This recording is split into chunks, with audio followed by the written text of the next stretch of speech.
복음 11장 28절입니다. 우리 주보에 한 절 말씀이 있으니까 함께 읽도록 하겠습니다. 시작. 수고하며 무거운 짐을 진 사람은 모두 내게로 오너라. 내가 너희를 쉬게 하겠다. 아멘. 우리 옆 사람과 인사하겠는데요. 봄, 여름, 가을, 겨울 가운데 봄을 가장 사랑하고 좋아합니다. 그리고 봄꽃들을 참 좋아합니다. 봄꽃은요, 잎이 나오기 전에 꽃이 먼저 나옵니다. 가장 먼저 알려준 게 저는 산수유 같거든요. 산수유를 가장 좋아하는데, 옆 사람과 자기가 가장 좋아하는 꽃을 이야기하면서 인사합시다. 저는 산수유를 좋아합니다. 좋게 아시겠죠? 네. 자, 자기가 좋아하는 꽃 이름 하나 생각하시고 옆 사람에게 이렇게 인사합니다. 저는 산수유를 좋아합니다. 자, 아셨죠? 자, 시작.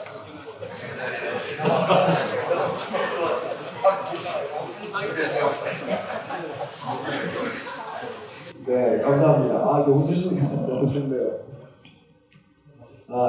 여러분들, 그 밭에 땅에 보면 냉이꽃도 많이 폈습니다. 지난주에 그 음성공장에서 예배드리고 제가 숙제를 드렸어요. 음성공장에 냉이꽃을 찾아라. 그래서 내일 가서 확인할 겁니다. 어디에 있는지 제가 미리 확인하고 왔거든요.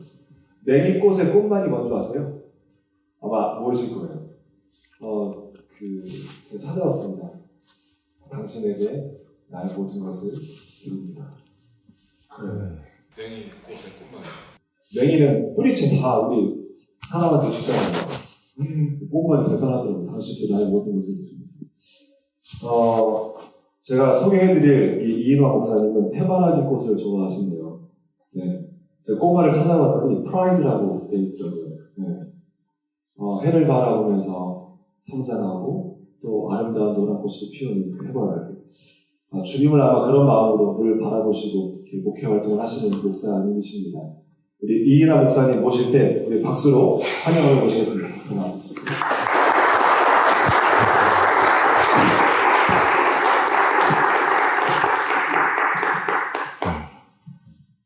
반갑습니다. 저는 이인화 목사입니다. 한번 인사해볼까요? 반갑습니다. 네, 반갑습니다. 고맙습니다. 억지로라도 반갑습니다 인사를 해주셔가지고 제가 조금 전에 반갑습니다라고 인사를 드렸잖아요. 여러분에게 다시 한번 묻고 싶어요. 여러분 정말 제가 반가우신가요? 제가 혹시 반가우신 분 손 한번 들어보실래요? 몇 분 드셨는데 사실 반갑다면 이상한 사람이에요. 네, 손 드신 분 이상한 사람입니다. 주목해보세요. 왜냐하면 저를 처음 봤잖아요. 처음 본 사람이 반갑다, 뭔가 이상한 사람입니다. 제가 생각을 해봤어요. 저도 이 자리에 사실 처음 왔거든요. 제가 분명히 여러분에게 반가운 사람은 아닐 것이라는 생각을 해봅니다. 그러면 저는 여러분에게 반가운 사람이 되려면 어떤 사람이어야 할까라는 생각을 해봤습니다. 사람은 인연이라는 것을 중요시합니다. 인연. 나와 어떤 연관이 있는가 없는가라는 거죠. 나와 연관이 없는 사람은 별로 반갑지도 않고 관심도 없어요.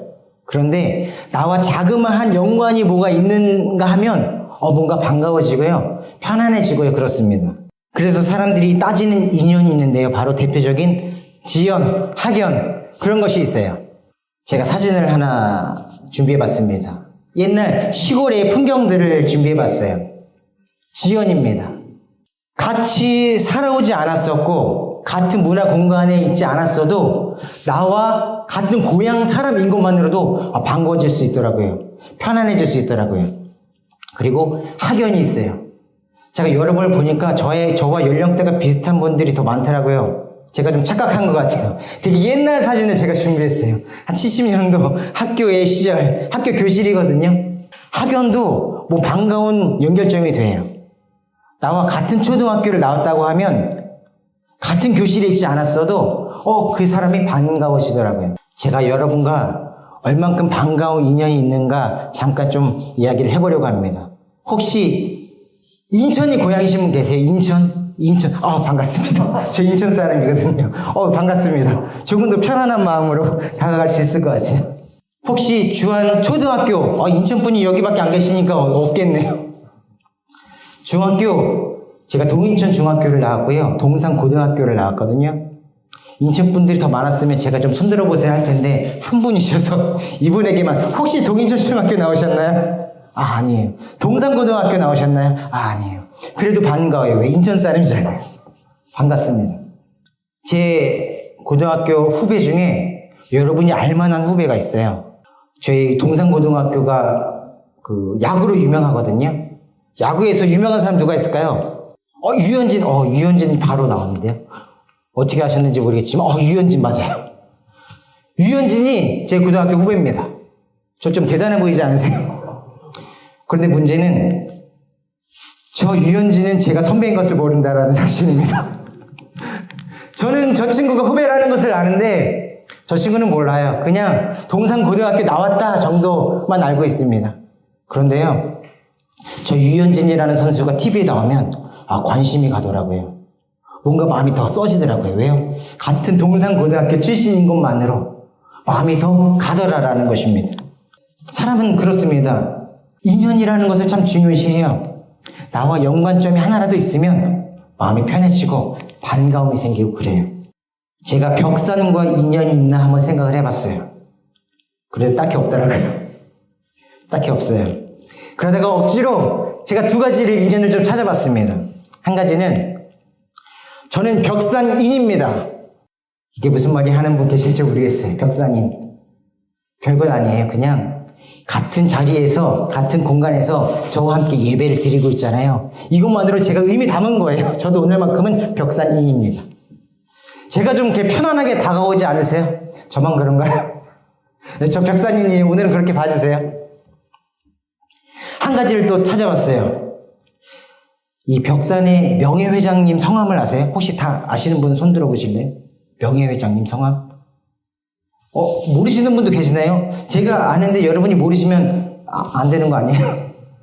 벽산의 명예회장님 성함이 김인자 득자 되시더라고요. 김인자 득자. 지금이라도 아시면 됩니다. 제가 연관을 좀 찾아봤어요.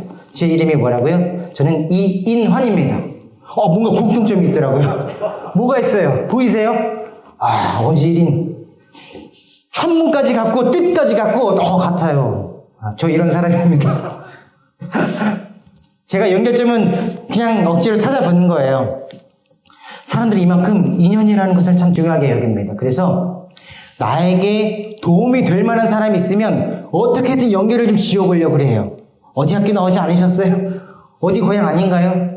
그럼 그 사람과 좋은 관계가 시작되고 편안한 관계가 유지되기 때문에 그렇습니다. 그래서 저는 편안함에 대해서 이야기를 드리려고 했던 것은 아니고요. 평안함에 대해서 이야기를 드리려고 그래요. 편안함이 있고 평안함이 있는데 내용이 좀 달라요. 편안은 말 그대로 편하다, 걱정이 없다 이런 뜻이거든요. 그런데 평안은 다른 것이 추가되어 있는데 평평하다, 고르다, 다스리다 라는 것이 추가되어 있어요. 내 마음을 다스려주는 그 무언가가 있는데 그것이 평안이라는 것입니다. 여러분에게 질문을 한 번 더 드려볼게요. 여러분은 언제 편안하세요? 편안한 때 언제 편안하신가요? 더 쉬운 말로 하면 여러분은 언제 쉬세요? 다른 말로 하면 여러분은 언제 재충전의 시간을 가지시나요? 제가 몇 가지 상황들을 좀 이야기를 드리려고 해요. 나도 저렇게 쉬는데, 나도 저렇게 재충전을 하는데, 공감이 되는 거 있으신지 한번 생각해 보셨으면 좋겠습니다. 오늘 퇴근까지 열심히 일을 해요. 오늘 예배 후에 열심히 또 일하실 거잖아요. 열심히 일을 하고 퇴근을 합니다. 퇴근을 하고 나서, 친한 친구이든지, 동료이든지 함께 술집에 가서 술 한잔을 딱 합니다. 뭔가 이렇게 어색해지는 분위기 보죠? 교회에서 술 얘기하니까 조금 이상한가요? 술 한잔을 탁 하면 이상한 소리가 나더라고요. 이런 소리 내보신 분 계세요? 저는 술을 안 마셔서 모르지만 드라마에 보면 늘 그렇게 표현하더라고요. 술 한잔 마시면 이러면서 그게 쉼이래요. 그게 내 재충전의 시간이래요. 혹시 이렇게 재충전의 시간, 나는 이것이 쉼입니다 하시는 분 손 한번 들어보시죠. 안 드실 줄 알았어요. 여러분만의 사인을 한번 발가락 잠깐 올렸다 내려보실래요? 이건 괜찮겠죠? 발가락 올렸다 내렸다. 어떤 사람은 이게 쉼이래요. 그냥 모든 일과를 마치고 친한 친구랑 술 한잔 마시는 것, 그것이 나에겐 쉼이고 재충전이고. 또 한 가지 이야기를 드려볼게요. 퇴근 후에 저녁을 먹고 씻고 소파에 눕든지 벽에 기대서 TV를 보는 겁니다. 예능 프로그램을 보던가 드라마를 보던가. 그것이 나에게는 쉼입니다. 나에게는 재충전입니다. 한 분 손 말고 발가락 딱 들어보세요. 한 가지 더 얘기해 볼게요. 모든 일과까지 마치고 TV까지 다 보고 나서 편안히 눕는 거예요. 그리고 마지막 일과가 있어요. 스마트폰을 딱 보는 겁니다. 이 마지막 일과 이거를 하지 않으면 잠이 안 오시는 분 계실 수 있어요. 이것이 쉼이신 분도 있습니다. 요즘 스마트폰이라는 것이 많이 발전됐잖아요. 더 이상 전화기가 아니잖아요. 우리 삶의 거의 일부가 아니고 전부다라고 말할 수 있을 만큼 스마트폰과 함께 살아가고 있습니다. 그래서 많은 사람들이 잠자기 전에 스마트폰 보는 것, 그것이 가장 큰 쉼이래요. 편안하대요. 그런데 우리는 쉼이라고 생각하는데 그것이 쉼이 아니랍니다. 어떤 분이 그러셨어요. 최근에 SBS 하는 집사부일체라는 프로그램에 있었는데 정신건강의학 전문 의사 양재용 사부님이 나오셨어요. 보신 분도 있으실 것 같습니다. 이분들이 스마트폰에 대한 이야기를 했거든요. 이분이 이런 이야기 하더라고요. 잠이 오지 않는다고 스마트폰을 보는 사람이 이 세상에서 가장 멍청한 사람이다 라고 얘기하더라고요. 이유는 이 뇌가 빛에 민감하대요. 그래서 빛을 보면 뇌가 계속 활성화가 된다는 겁니다. 그런데 불 다 끄고 자려고 하는데 잠이 안 온다고 스마트폰을 보는 것은 멍청하다라는 것입니다. 그리고 스마트폰을 장시간 보면 뇌가 일찍 늙는데요. 그리고 감정 조절 능력도 떨어진대요. 그 뇌의 그림을 제가 준비해 봤는데요. 앞에 전두엽, 전두엽 이런 것이 있대요. 그런데 스마트폰을 오랫동안 보면 좋지 않은 증상들이 나타나는데 하나는 감정 조절을 못 한답니다. 화를 많이 내는데 주변에 화 많이 내는 사람들이 있다고 하면 스마트폰 조금만 줄여봐 얘기해 주세요. 그리고 계획성이 떨어진대요. 뭔가를 계획하고 실행하는 그 힘이 떨어진답니다. 그리고 또 하나는 좀 나태해지고 게을러지고 그렇게 된대요. 뇌가 그렇게 손상이 오면 이런 영향들이 있다라는 것입니다. 그러니 밤에 자기 전에 스마트폰을 보는 것이 나는 쉼입니다라는 것이 좀 잘못된 생각이라는 것입니다. 어떤 분은 이런 이야기 하실 수 있어요. 저는 스마트폰 봐도 잠 잘 오는데요. 그 집사부일체의 한 사람이었던 김동현이라는 운동선수가 있는데 그 선수가 이 질문을 똑같이 했어요. 저는 잘 자는데요. 그 양재용 교수님이 이야기하더라고요. 스마트폰을 보지 않으면 더 깊이 숙면에 취할 것입니다. 라는 것입니다. 그만큼 우리는 스마트폰 보는 것이 쉼이라고 생각했는데 내 뇌는, 내 몸은 쉼을 갖게 하지 못한다라는 것입니다. 이 이야기를 들어보고 나는 혹시나 이런 쉼을 생각하고 있다면 한 번쯤 좀 생각해 볼 필요도 있을 것 같습니다. 제가 스마트폰 이야기 하려던 것은 아니었고 쉼에 대해서 이야기를 드리려고 잠시 이야기했습니다. 이제는 평안함에 대해서 좀 이야기를 하려고 해요. 평안함에 대해서 이야기를 하기 전에 이런 질문을 좀 해볼게요. 여러분 친구 있으세요? 친구. 다들 없으신 분이 더 많은지. 친구 한 번 더 물어볼게요. 나에게 평안함을 주는 친구 있나요? 평안함을 주는 친구. 친구에는 두 종류가 있습니다. 뭔가 이익이 주고 가는 친구가 있고요. 어떤 격식이나 예의를 차릴 수밖에 없는 친구가 있어요. 친구긴 친구인데 그렇게 편하진 않은 친구. 그런데 내 마음을 그냥 딱 터놔도 내 있는 모습 그대로를 꾸미지 않고 보여줘도 내 마음에 평안을 주는 친구가 있습니다. 어떤 친구가 좋은 친구예요? 격식 차리는 친구가 좋은 친구가요? 아니죠. 나의 있는 모습 그대로를 내어놔도 평안할 수 있는 그런 친구가 좋은 친구입니다. 이런 이야기를 들었습니다. 가장 행복한 사람은 어떤 사람인가 하면 나를 있는 모습 그대로 내어놓아도 평안함을 줄 수 있는 그런 친구가 한두 명쯤 있으면 그 사람은 행복하대요. 여러분 한번 생각해 보세요. 내 있는 모습 그대로 내놔도 격식 차리지 않아도 되는 친구 한두 명 있으신가요? 한두 명만 있어도 그 사람은 행복한 사람이라고 하더라고요. 그만큼 이 세상은 많은 친구들이 있다라고 하지만 뭔가 그렇게 편안함을 다 주는 친구들이 많지는 않다는 겁니다. 격식을 차리고 저의 자녀들이 초등학생인데 학교를 가야 되는 일이 있었어요. 그런데 다 격식을 차리고 오더라고요. 부모들이. 아이들 학교에 잠깐 갔다 오는 거거든요. 근데 어떤 옷을 입어야 될지 엄청 신경 쓰더라고요. 친구가 되게 어렵습니다. 이런 친구가 진짜 친구예요. 내 있는 모습 그대로 보여줘도 평안할 수 있는 친구. 이렇게 생각해 볼 때 사장님과 친구가 될 수 있을까요? 사장님과? 직장 동료들과 친구가 될 수 있을까요?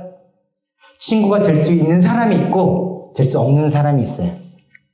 평안에 대해서 지금 이야기를 하고 있는데요. 어린아이의 평안을 좀 얘기를 해보겠습니다. 어린아이는 언제 평안을 느낄까요? 어린아이. 자녀가 있으신 분들은 좀 공감이 되실 텐데 부모가 옆에 있을 때 어린아이는 가장 평안해야 합니다. 안정돼요. 놀이터에서 어린아이가 놀고 있어요. 그런데 부모가 옆에 있지 않아도 저 멀리 벤치에만 앉아 있어도 그 아이는 평안함을 느낍니다. 나를 바라보고 있다는 시선만 느껴져도 아이는 행복하게 놀아요. 그때는 주변에 큰 형들이 왔다 갔다 해도 상관이 없습니다. 부모가 나를 지켜줄 것이라는, 보호해줄 것이라는 그 믿음 안에서 평안함이 있기 때문입니다. 행복하게 놀아요. 오늘 말씀을 보면 제가 다시 한번 읽어볼게요. 수고하고 무거운 짐진 자들아 다 내게로 오라 내가 너희를 쉬게 하리라. 아멘 이라고 말씀합니다. 예수님께서 우리에게 쉼을 주시겠대요. 그런데 그 앞에 어떤 말들이 붙여져 있는가 하면 수고하고 무거운 짐진 자들아 라고 말씀하셨어요. 수고한 사람, 짐진 사람들에게 이야기하신 것입니다. 이 사람들은 누굴까요? 바로 저와 여러분 우리 모두예요. 우리의 인생을 생각해보면 우리는 다 수고하고 어떠한 짐을 지고 살아가고 있거든요. 우리 인생은 처음부터 끝까지 수고의 인생입니다. 어떤 인생이 있는지 한번 볼까요? 앞에 보시면 우리는 10달간 뱃속에서 웅크리고 있는 수고를 했습니다. 이 과정 넘지 않고 태어나신 분 계세요? 없잖아요. 그렇죠? 태어나고 나면 또 다른 수고가 시작돼요. 어떤 수고요? 두 번째 사진은 아이가 뒤집는 사진인데요. 아이가 열심히 다해서 뒤집었어요. 그런데 부모는 또다시 엎어놓죠. 그리고 좋아합니다. 아, 우리 아이가 뒤집었어. 그 아이는 엄청 스트레스였을 겁니다. 그 아이는 엄청 수고한 거거든요. 또 다른 수고가 있죠. 뭘 붙잡고 일어나는 수고가 있고요. 걷는 수고가 있고요. 이유식 밥을 먹고 소화시키는 수고가 있고요. 본격적으로 배움의 수고가 있어요. 유치원 때부터는 이제 배움이 시작됩니다. 초등학교, 중학교, 고등학교, 대학교 그 이상 끊임없이 배워야 되는 수고가 있어요. 수고의 인생을 살아가는 사람들 바로 우리라는 거예요.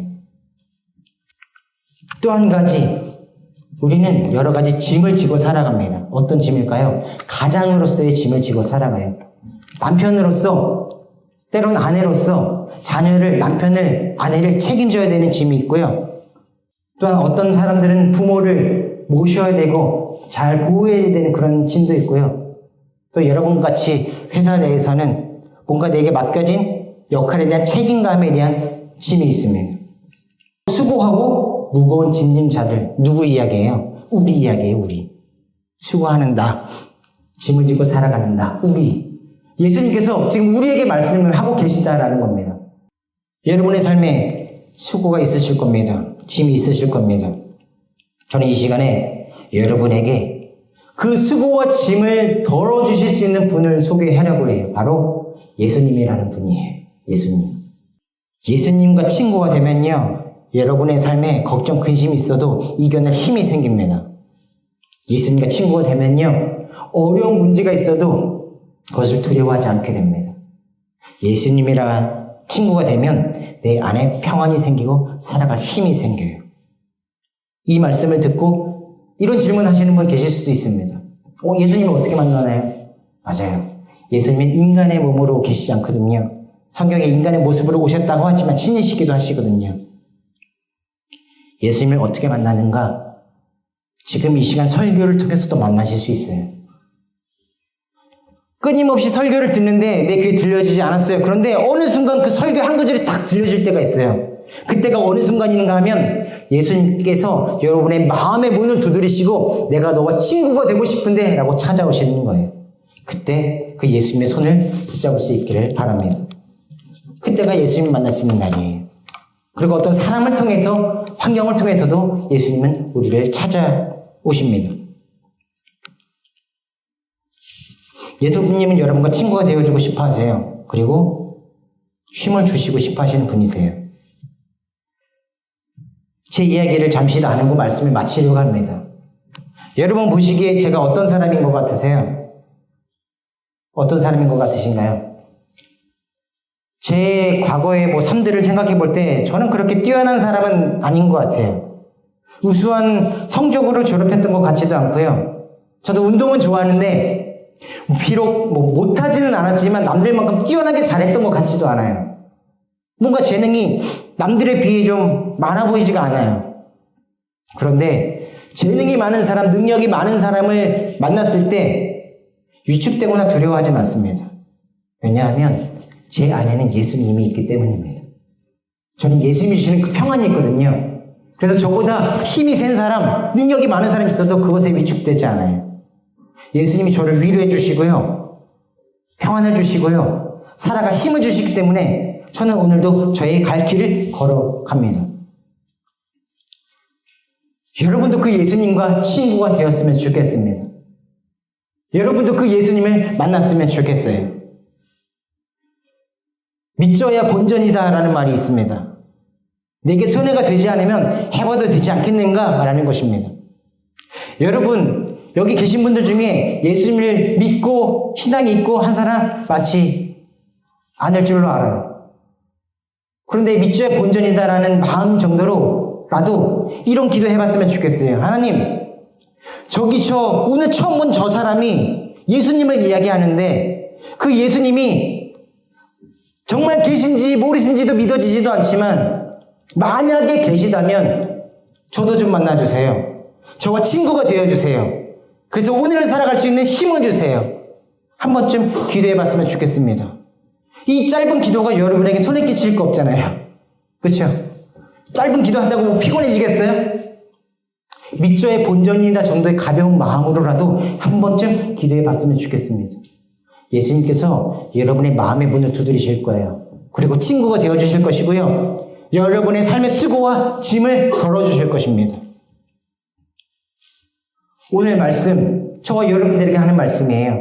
수고하고 무거운 짐진 자들아, 지금도 열심히 수고하고 여러 가지 많은 짐을 지고 살아가는 너, 내게로 오지 않겠니?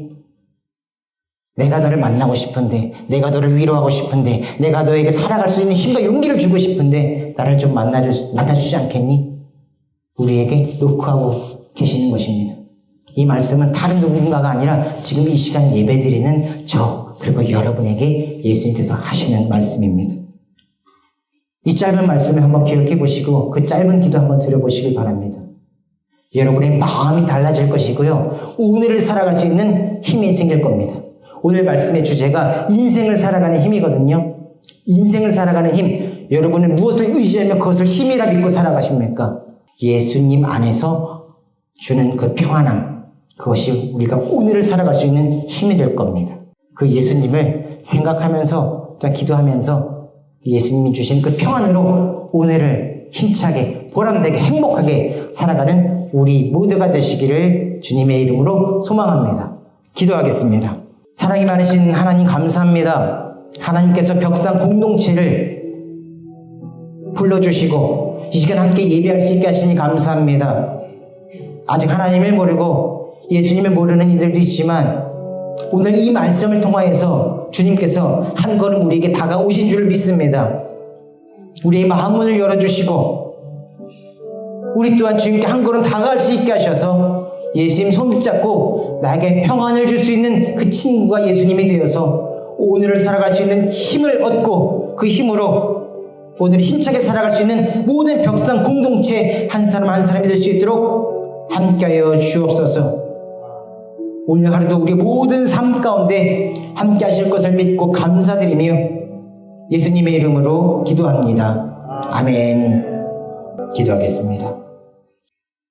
이제는 우리 주 예수 그리스도의 은혜와 하나님의 사랑하심과 성령님의 동행하심이 주님께서 우리의 마음문을 열고자 다가오실 때에 우리 또한 한 걸음 다가서며 예수님과 친구가 되기를, 그래서 예수님 안에 평안을 누리고 오늘을 살아갈 수 있는 힘을 얻고 그 은혜로 살아가기를 믿음으로 고백하며 결단하는 모든 벽상 공동체 위에 영원토록 함께 하시기를 간절히 축원하옵나이다. 아멘.